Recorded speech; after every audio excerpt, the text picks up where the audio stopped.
자, 소방설비기사 및 산업기사 수험생 여러분 안녕하십니까? 자격증 강의를 담당하는 이종우라고 합니다. 자, 저 이번 시간에 이제 또 복주머니 서술형 요 문제에 대한 것도 설명을 드려보도록 하겠습니다.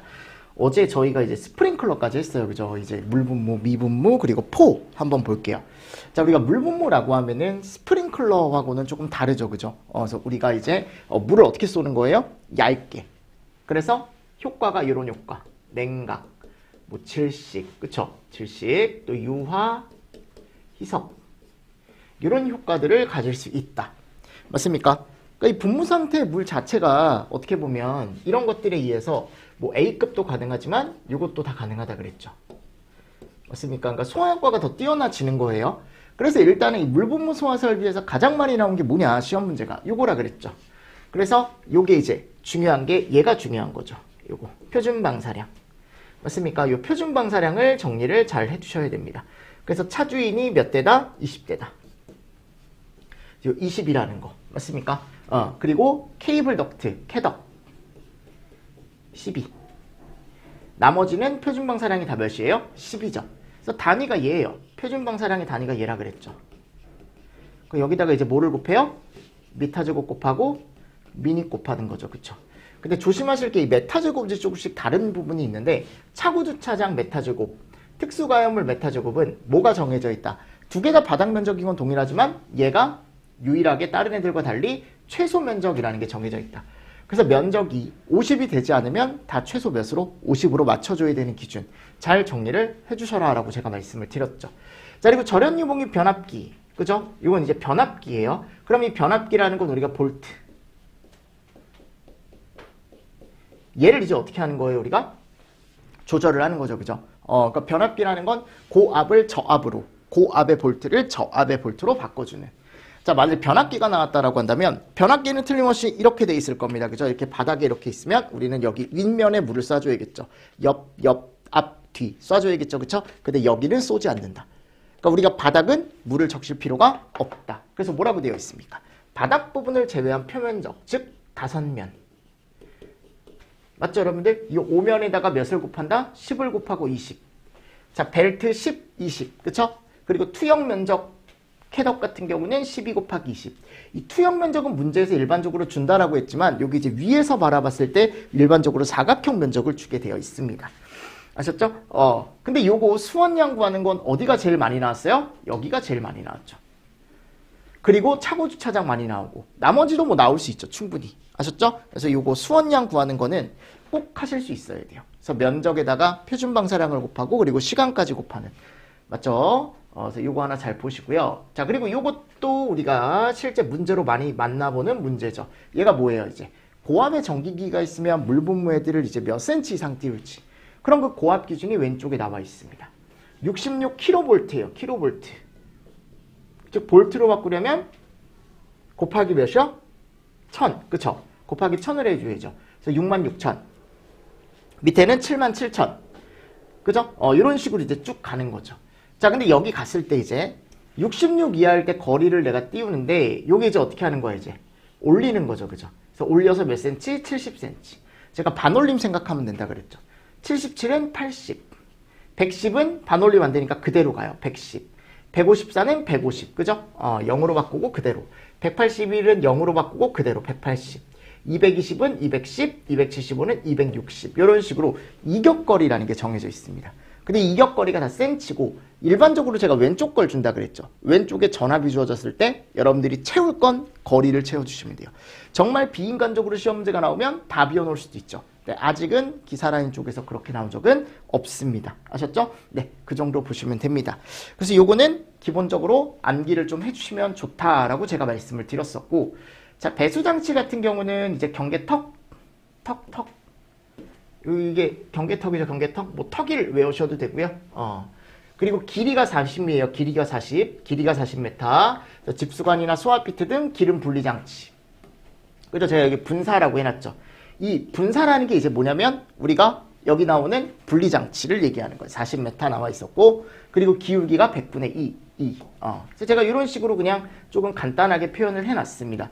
여러분들이 조금 보실 때 이런 것들 포인트로 잘 따두셔라 라고 제가 말씀을 드렸었죠. 예전에도. 그리고 요 물분무 소화 설비 설치 제외 장소는 요 260도 정도. 그죠? 잘 정리하시면서 넘어가 주시면 되겠죠. 요게 핵심입니다. 물분무는. 자, 그리고 나서 이제 미분모입니다. 뭐 미분모 시험 문제 충분히 나올 수 있죠. 이미 출제가 됐었고. 특히 이 미분모의 정의는 꼭 암기하셔라. 그래서 여기에 99%라는 것과 최적 분포 400 마이크로메타라는 얘기. 그리고 ABC급 화재에 뭐를 갖는다? 적응성을 갖는다라는 말까지. 맞죠? 그리고 저압 미분모 기준, 중압 미분모 기준, 고압 미분모 기준도 정리를 잘 해두셔야 된다. 자, 그럼 저희 이제 미분모 소화 설비 수원 한번 보도록 하겠습니다. 자, 일단 요거 메쉬. 그죠? 이거 걸음만 크기라 그랬죠. 메쉬는 헤드 오리피스 지름의 몇 프로이야? 80%이야. 요 기준. 자, 그리고 수원량 구하는 것도 충분히 나올 수 있다. NDTS 플러스 V. 맞나요? 자, N은 헤드 개수. D는 여기 보십시오. 설계하는 유량이라고 나와 있죠. 메타 3승 퍼 미닛. 맞습니까? 이건 문제에서 줘요. 그래서. 자, 그리고 설계 시간, 미닛. 이것도 설계하는 시간이니까 문제에서 주겠죠. 자, 그리고 시험 문제에 없더라도 물의 양의 꼭 몇 프로? 그렇지. 20% 가산을 꼭 해줘야 돼요. 그리고 마지막에 최종적으로 배관에 뭐를 더해준다? 최적을 다 더해준다. 그죠? 요거 시험 문제 나오게 된다면 공식만 잘 알고 있으면 충분히 맞출 수 있는 문제로 어렵지 않게 출제가 될 겁니다. 아셨죠? 자, 그리고 나서 이제 7번. 포소화 설비입니다. 포는 거품이죠. 그죠? 그래서 우리가 먼저 포를 보려면 여기 물이 있고 여기 약재가 있고 그리고 여기에 프로포셔너가 있다 그랬죠. 맞습니까? 그래서 물이 이렇게 와요. 이렇게 옵니다. 물이. 그죠? 약재는 이렇게 올라가죠. 자, 물 같은 경우로 우리가 무슨 양? 수원양. 그래서 수원양을 구하라 하는 문제가 나올 수 있고요. 또 약재 같은 경우는 약재량. 맞습니까? 자, 여기서 프로포션에서 얘네 두 개가 막 섞여요. 막 섞여서 여기에 나오는 게 이름이 수용액. 그죠? 그래서 시험 문제에서는 세 개를 물어본다 그랬죠. 약재량, 수원량, 수용액량. 얘는 100%. 약재량은 약재 농도가 만일 3%면 얘가 3%면 얘가 97%. 그러니까 예를 들어 얘가 97이면 얘가 3%고 얘는 100%. 그래서 요거를 머릿속에 꼭 가지고 가셔야 돼. 그래서 문제에서 수원량을 구하라고 하는지 과연 또는 약재량을 구하라고 하는지 또는 수용액량을 구하라고 하는지 잘 보셔야 된다라고 제가 예전에도 말씀을 드렸었죠. 그래서 우리가 포소화 설비 같은 경우는요. 일단 요거부터 정리를 하시고 방출 방식에 의한 분류에 가보면 우리는 일반적으로 시험 문제가 요게 많이 나온다. 고정포. 그래서 여기에 1형, 2형, 특형. 맞습니까? 그리고 포헤드도 여러분들 시험 문제 잘 나오죠. 포워터나 포헤드 이런 거. 3형, 4형은 잘 안 나오고요. 이동식도 포소화전이나 호스릴 방식 이런 것도 잘 보셔야 되고 최근엔 이제 압축 공기포까지 나오기 시작했습니다. 됐습니까? 그래서 여기는 어차피 우리가 간단하게 보는 거니까 내용을 우리가 기본적으로 지금 여기 나오는 수원량, 약재량, 수용액량을 구하는 방법을 제가 좀 알려드릴게요. 설비별로. 자, 그걸 배우기 전에 여기 두 번째가 보면 팽창비가 나오죠, 여러분들. 팽창비는 포를 수용액으로 나눠주는 거예요. 아셨죠? 그래서 발포 후의 포 최적을 발포 전의 수용액 최적으로 나눠주면 얘가 몇 배가 불어났는지 나오더라.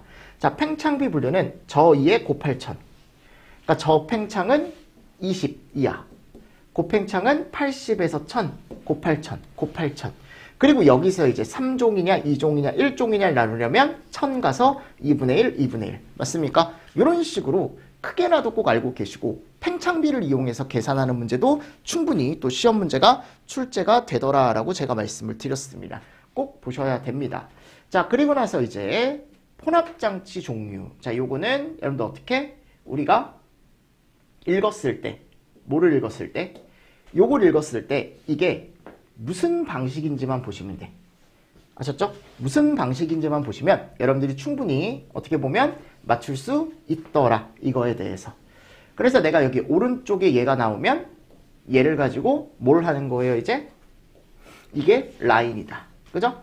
얘를 보고 이게 프레저다. 그죠? 오른쪽에 있는 걸 보고 얘가 펌프다. 이런 거.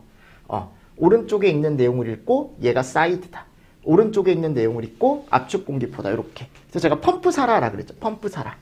펌프 프레저 사이드 라인. 요거 쓰는 거 여러분들 4가지 쓰라고 나와요. 아셨죠? 혼합장치 종류 4가지를 쓰시오. 또는 이제 5가지를 쓰라고 하면은 거기다가 이제 압축 공기포 믹싱 챔버 방식 같이 여러분들이 같이 써주시면 됩니다. 됐습니까? 요거 잘 정리하시면서 넘어가 주시면 좋을 것 같습니다. 됐죠? 네, 잘 보시고요. 자, 거기 가보시면 쭉 한번 보겠습니다. 다음 페이지 가볼까요? 우리 다음 페이지 가보시면 여기에 이거 나오죠. 고정포 방출구에서 약재량. 그쵸? 자, 얘는 이제 위험물 탱크 쪽에서. 자, 그러면 제가 뭐라 그랬어요? 자, 고정포 방출구에서 약재량. 위험물 탱크가 있으면 여기에 탱크에 뭐가 달려있다? 고정포가 달려있다. 여기 고정포. 얘가 고정포라 그랬죠. 여기서 포가 나가는. 근데 만일 탱크가 2대가 있다. 뭐 예를 들어 여기가 탱크가 이렇게 2대가 있다. 이렇게. 맞습니까? 여기도 쏘고. 그럼 고정포가 2개가 있어요. 고정포 1번, 고정포 2번. 그럼 우리는 설비 자체에서 수용액량, 약재량, 수원량을 구하려면 이 2개를 다 넣어줄 필요가 없다 그랬죠. 어차피 소방은 동시화재가 없어요. 즉 무슨 말이에요? 이 2개를 비교해서 무슨 값? 최대값. 그쵸? 그래서 최대값 하나를 구합니다. 고정포에 필요한 양. 아셨죠? 하나를 딱 가지고 와요. 그래 놓고 거기다가 이제 뭐 더합니까? 고정포에다가 우리가 만일 주변에 보조소화전이 있으면 보조소화전 더해주시고, 그리고 또 배관에 갔을 때 우리가 송액관, 그쵸? 송액관 보정량까지 해주면 그 설비 자체에 뭐가 나오더라? 전체 수용액량도 구할 수 있고 수원량도 구할 수 있고 또 뭐까지? 그렇지. 약재량까지 구할 수 있고. 너무 어떻게 보면 제일 기본적인, 이게 제일 기본적인 패턴입니다. 아셨죠? 포에. 그래서 내가 만일 고정포 방출구 방식 5개 탱크 저장소에 뭐를 구하고 싶다? 뭐 약재량을 구하고 싶다라고 한다면 공식은 AQT예요. 근데 뒤에다가 꼭 약재 농도를 곱해줘야죠. 그래서 이게 만일 그냥 AQT다. 그럼 100% 구하는 거라 그랬죠. 수용액. 기억하십니까? 내가 여기다가 AQ의 T, 여기 옆에다 쓸까요? AQ의 T에 1-S를 곱한다. 얘는 무슨 양? 수원량. 맞죠, 여러분들? 됐습니까? 자, 근데 여기서 이제 얘가 좀 달라질 수 있다. A가요, 여러분들 2가지로 나뉠 수 있는데 문제를 받았는데 CRT 탱크다. FRT다. 자, 이 FRT는 뭐가 달려있다? 굽돌이. 이 굽돌이는 불에 타지 않는다. 덮을 필요가 없다. 그래서 굽돌이판 바닥 면적을 빼줘야 된다 그랬죠. 그러니까 CRT는 그냥 이렇게 해주시면 돼요. 이 탱크 직경이 D다라고 한다면 4분의 파이 곱하기 D의 제곱을 해주시면 되고, FRT는 꼭 탱크 직경에서 얘를 빼줘야 된다. 그럼 얘가 뭐냐? 스몰 d가 굽돌이다. 굽돌이. 무슨 말씀인지 아시겠죠? 요거 중요하다 그랬죠. 그리고 QT. 요 QT는 표준 방사량과 시간이다. 이거는 표를 주면 표에서 찾는 문제가 나올 수도 있고, 또는 제가 어떻게 된다 그랬어요? 문제에서 주어진다 그랬죠. 그렇죠? 주어지면 그냥 넣어주시면 됩니다. 그래서 약재 농도를 곱하면 약재량이 되겠죠. 그렇죠? 됐습니다. 이런 것들 잘 보시고요. 자, 그리고 나에 가보면 얘가 이제 우리가 얘기하는 보조소화전 또는 보조포 소화전 또는 5개 보조포라고 얘기하기도 합니다. 왜냐면 5개 저장 탱크에 보통 설치가 되는 포기 때문에. 아셨죠? 그래서 어떻게 합니까? Q는 N의 S에 8000, N은 개수. 자, 최대 3개면 3개까지. 그쵸? 3개가 넘어가면 3개까지 해주고, S는 농도. 그리고 이 8000이라는 건 400에 20분이라 그랬죠. 맞습니까? 네, 이런 거 잘 보시면 됩니다. 이런 거. 그래서 우리가 얘가 개수는 개수인데 뭐의 개수다? 요거 잘 보시라 그랬죠? 소화전의 개수가 아닙니다. 소화전의 개수가 아니니까 잘 정리를 하시고, S를 곱하면 약재량. 자, S가 없으면요. 즉 N에다가 내가 그냥 8000이면 수용액량이겠죠. 맞죠? 여기다가 또 1-S를 곱하면 수원량이 되겠죠. 뭐 이런 것들. 네. 자, 그리고 송액관입니다. 송액관은 내가 최적 그냥 곱해주면 된다 그랬죠? 그죠? 그리고 여기다가 1000을 곱해서 메타삼을 리터로 바꿔줘야 된다. 그리고 여기 갔을 때 4분의 파이에 D의 자승. 그쵸? 맞습니까? 그리고 L까지. 배관 길이까지. 자, 여기다가 S를 곱하면 약재량에 대한 보정. 그죠? S가 없으면 수용액량에 대한 보정. 1-S를 곱하면 수원량에 대한 보정. 그래서 수원량을 구하라고 하냐, 또는 약재량을 구하라고 하냐, 또는 수용액량을 구하라고 하냐에 따라 여러분들이 S를 곱할지 1-S를 곱할지 잘 정리를 해주셔야 됩니다. 그래서 이거 전체 다 구할 수 있어야 된다 그랬죠, 그죠? 잘 정리를 하시고, 그리고 송액과는 75mm를 초과하는 것만 우리가 보정을 해주면 된다라는 것도 같이 보십시오. 그래서 가나다를 다 더해주셔야 되고, 우리가 옥내포나 호스릴포 같은 경우는 우리가 바닥 면적이 200제곱 미만이면 요거 잘 보시고, 자, 식이 이렇게 된다 그랬죠, 그쵸? 그래서 S를 곱하면 약재량, S가 없으면 수용액량, 그죠? 1-S를 곱하면 수원량. 그럼 얘는 뭘 얘기하는 거다? 300에 20분.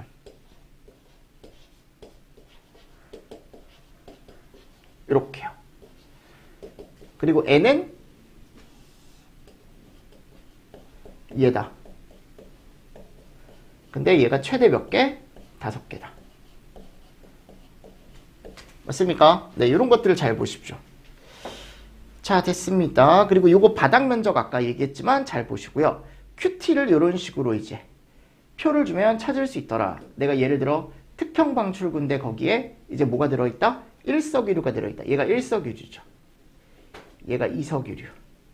일반적으로 여기서 끝나요. 그죠? 두 개에서. 그럼 여기 특형일 때 만일 일석유류가 들어있다라고 한다면 Q와 T가 이쪽으로 오는 거고, 만일 E형이다. 근데 이석유류가 들어있다라고 한다면 Q와 T가 이렇게 오는 거죠. 그러니까 QT를 이런 식으로 어디서 표에서 찾을 수가 있더라라는 거 한 번 더 보시면서 넘어가 주시면 좋을 것 같습니다.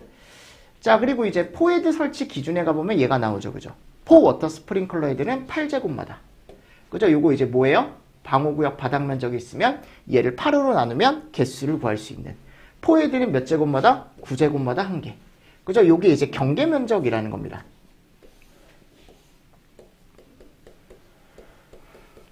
얘 하나가 담당하는 면적. 맞죠? 그래서 헤드를 몇 개를 설치할지 이걸 가지고 구할 수가 있습니다. 자, 그래서 포워터 스프링클러 헤드냐 또는 포헤드냐에 따라 개수를 구할 수 있고, 자, 이 중에 이제 포헤드는 포소화 약제에 따라 1분당 방사량이 다음 표에 의한 양 이상이 되도록 해라. 항상 10분 기준이야, 10분 기준. 그래서 제가 뭐라 했어요? 특히 차주 같은 경우는 만일 담백포나 합성 계면활성제포, 수성막포를 주어지게 된다면 요게 Q 값이 달라진다 그랬죠. 그래서 Q가 우리가 이제 보통 얘기했을 때 단위가 이겠죠. 그럼 뒤에다가 이제 또 A를 곱하고 T를 곱하는 거거든요. 맞습니까? 어차피 A는 문제에서 줄 거고요. 이 T 있죠, T. T는 몇 분이다? 10분이다, 10분. 요거 조심하셔라. 자, 이렇게 하면 수용액량이고요. 여기다가 S를 곱하면 약재량이 될 거고 1-S를 곱하면 또 뭐가 나온다? 수원량이 나온다.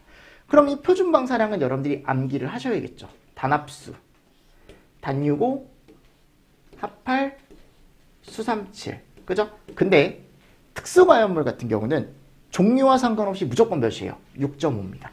그죠? 그리고 포헤드의 수평거리는 몇 메타래요? 2.1m. 포헤드 수평거리는 2.1m. 요거는 이제 우리가 정방형에 대한 S를 구할 때 필요하겠죠. R값이. 그죠? 그때 사용하는 R값이 나와 있습니다. 다음 포수화 설비의 자동식 기동장치. 자, 요게 이제 우리가 감지용 헤드 기준이 나와요. 감지용 헤드 기준은 폐쇄형 헤드를 사용하는데 표시 온도가 79도 미만. 바닥으로부터 5m 이하. 그죠? 그리고 경계 면적 20제곱. 요런 것들 체크하시면서 넘어가 주시고, 최근에 압축 공기포가 나왔죠. 그죠? 압축 공기포 같은 경우는요, 일단은 여기 갔을 때 설치 대상이 이런 곳이다. 근데 내가 여기다가 이제 설계 방출 밀도라는 걸 가지고 나중에 수용액량이라던가 또는 수원량이라던가 또는 약재량을 구할 수 있는데, 얘 단위를 보시면 알겠지만 여기다가 또 A와 T를 곱하면 되는 거예요, 여러분들. 아셨죠? 요건 바닥 면적일 거고, 시간도 얘는 10분이에요. 또 압축 공기포도. 아셨죠? 그래서 여기다가 10분을 곱합니다. 이렇게. 그럼 이 설계 방출 밀도 2개 정도는 암기를 해주셔야겠죠. 일반 가연물이냐 탄화수소냐 또는 알코올이냐 케톤류냐에 따라 얘가 달라진다. 자, 그리고 분사헤드 유효 방사 면적 아까 포헤드에서 8, 9처럼 유류 탱크 주위엔 13.9, 특수가염물 같은 경우는 9.3. 요것도 여러분들 4개 정도 수치 정도는 암기를 해 주십시오. 그리고 요 식 잘 체크해 두시고요. 자, 얘가 이름이 뭐라고요, 여러분들? 압축공기포 소화설비입니다. 압축공기포 소화설비. 됐죠? 그래서 이런 것들도 잘 정리를 하시고 최근에도 시험 문제가 출제가 됐습니다. 그래서 이 공식 위주로 여러분들이 압축공기포면 압축공기포, 포헤드면 포헤드, 아셨죠? 앞에 고정포면 고정포, 요거를 다 따로 정리를 해두시고 그 각각에 해당되는 시험 문제가 나왔을 때 그 공식에 대입해서 여러분들이 풀 수 있게 연습을 좀 해주셔야 됩니다. 고발포 같은 경우도 최근에 출제가 됐었죠, 그쵸? 근데 다행인 건 일단은 요걸 알아야 됐었고 그때 문제에서 그래서 바닥 면적이 뭐 900인가 그랬어요. 그러면 그 900을 가지고 내가 500으로 나눴을 때 2개를 설치해야 된다는 게 나왔었고 400인가요? 하여튼 이 500으로 나눠서 우리가 개수 구하는 게 나왔어요. 고정포 방출구 개수 구하는 게 고발포일 때. 자, 근데 여기 갔을 때 이 관포 최적에 대한 표준 방사량이 나와 있는데 이거를 다 외우기가 쉽지가 않습니다. 봐봐요, 여러분들. 숫자만 딱 봐도 짜증나잖아요. 벌써 보기만 해도 막 화가 나고 막 내가 왜 이걸 외워야 되지, 그죠? 근데 다행히 최근에 이게 나왔는데 시험 문제에서 줬죠. 요 최적당 방출량을. 그러니까 준다라고 생각하고 여기다 10분을 곱하고 앞에 메타3을 곱해줘야 되는데 저 메타3이라는 것 자체가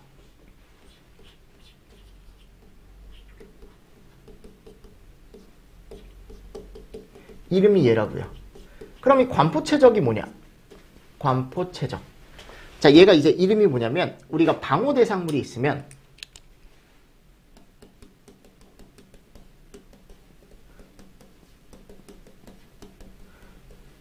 얘 높이에 0.5m 높은, 그죠? 0.5m를 올리는 거죠. 그래서 여기가 보면 높은 위치까지의 최적이다라고 나와 있습니다. 올린다라고 생각하시면 됩니다. 그래서 내가 예를 들어 여기 방호 공간 안에 여기 보시면 뭐 예를 들어 여기가 방호 공간 아니래요. 여기에 방호 대상물이 이렇게 있는 거예요. 예를 들어 여기에 이렇게 맞습니까? 그럼 내가 여기다가 이제 포를 쏠 때 뭐 요만큼만 채우는 게 아니고 이렇게 그래서 이렇게만 덮는 게 요만큼만 덮는 게 아니고 난 최소 여기 있죠. 요 방호 대상물 높이 얘보다 몇 메타? 0.5m를 더 올리겠다. 뭐 얘가 만일 예를 들어 1m짜리다. 그럼 1.5m를 위쪽에다가 포를 뒤집어 써주는 거죠. 이렇게. 무슨 말씀인지 아시겠습니까? 이렇게 덮는 거죠. 덮는 거. 뭉개 해서. 맞나요? 그럼 관포 최적일 때 우리가 높이는 몇 메타? 1.5m. 그리고 최적은 이 방호 공간의 최적을 가로 곱하기 세로를 여러분들 문제에서 줄 겁니다. 가지고 여기 가로 길이와 세로 길이를 주겠죠. 그쵸? 해서 구해주시면 돼. 대신에 높이를 무슨 최적으로? 관포 최적으로 해서. 무슨 말씀인지 아시겠습니까? 네. 해서 요 0.5m 더했다. 요걸 포인트로 잘 보십시오. 그래서 문제에서 얘를 줬습니다. 요거. 됐나요? 그래서 얘를 이제 관포 최적이라는 거에 넣고 그리고 얘를 문제에서 줬다 그랬죠? 그리고 10분 해주면 얘가 수용액량. 그럼 또 여기다가 이제 S를 곱하면 약재량. 1-S를 곱하면 수원량이 나오는 거예요. 아셨죠? 네. 그러니까 우리가 지금 봤을 때 이 포는요. 뭐를 구하라고 하는지 잘 보셔야 돼요. 뭐 수원량을 구하라고 하는지 수용액량을 구하라고 하는지 또는 문제에서 약재량을 구하라고 하는지 맞습니까? 그래서 핵심 내용이 이 정도를 정리를 하고 가시면 문제에서 또 어떻게 할 수 있다? 맞출 수 있는 게 있더라라는 거죠. 제 말은. 됐죠? 네. 잘 정리를 해주시면 좋습니다. 자, 이제 다음에 여러분들 이제 뭐냐면 가스계예요. 가스계. 여러분들 가스계는 조금 쉬었다가 제가 또 마저 정리를 해드리도록 하겠습니다. 아셨죠? 여러분들 공부 잘 하고 계시죠? 이제 또 일주일이 지났습니다. 또 일주일이 지났어요. 지금 현재 날짜가 4월 8일입니다. 시험이 점점 다가오고 있습니다. 여러분들 조금만 더 힘냅시다. 아셨죠? 조금만 더 힘내시고 공부하시다가 의문사항 있으면 질문 주시면 친절하게 답변 드리겠습니다. 자, 여러분들 수고 많으셨습니다. 수고하셨습니다.